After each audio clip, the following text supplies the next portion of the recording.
Islam. Assalamu alaikum wa rahmatullahi wa barakatuh. Brothers and sisters, have you ever wondered why our hearts get so restless?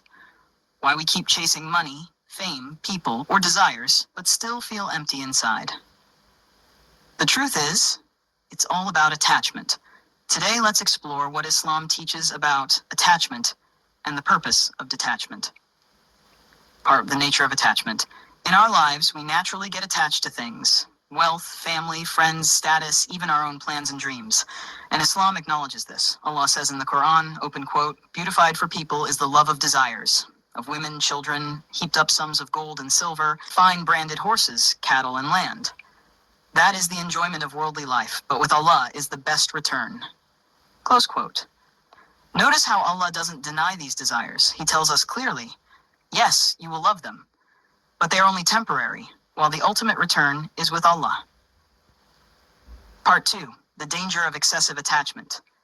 The danger comes when our attachment to dunya becomes stronger than our attachment to Allah.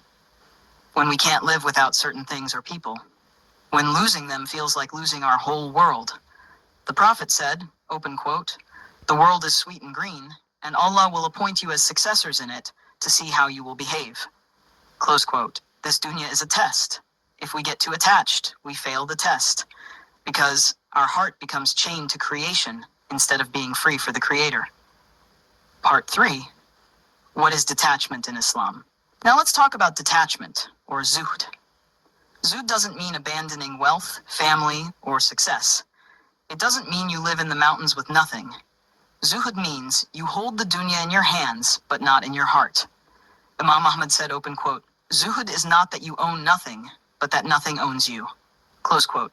The Prophet ﷺ taught us, open quote, "Be in this world as if you were a stranger or a traveler." Close quote. A traveler uses the road, eats on the way, and rests when tired. But his heart is always set on the destination. That's how a believer should be with dunya.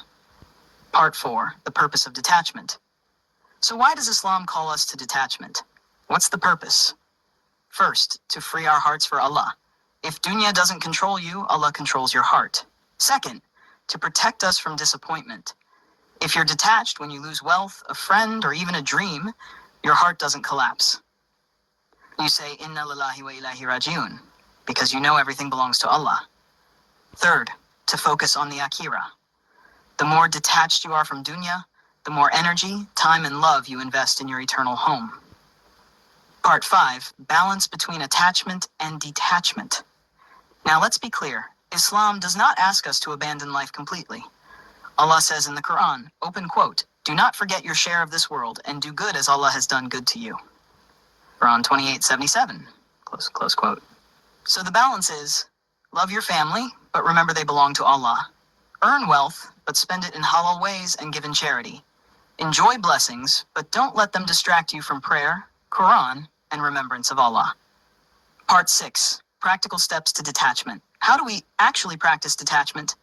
1. Remember death often. The Prophet said, "Remember often the destroyer of pleasures, death." 2. Give charity. When you give, you train your heart not to cling to money. 3. Practice gratitude. Be thankful for blessings, but don't depend on them for happiness. 4. Increase remembrance of Allah. The more your heart remembers Allah, the less it chases dunya.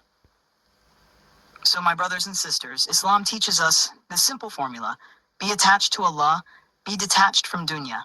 Use the dunya, don't be used by it. Love people, but don't make them your whole life. Earn wealth, but don't let it enter your heart. Because at the end of the journey, when we stand before Allah, the only thing that matters is the state of our heart. As Allah says, open quote, "The day when neither wealth nor children will benefit anyone except he who comes to Allah with a sound heart." Quran 26. Close quote. May Allah purify our hearts, grant us detachment from dunya, and deep attachment to Him. Do you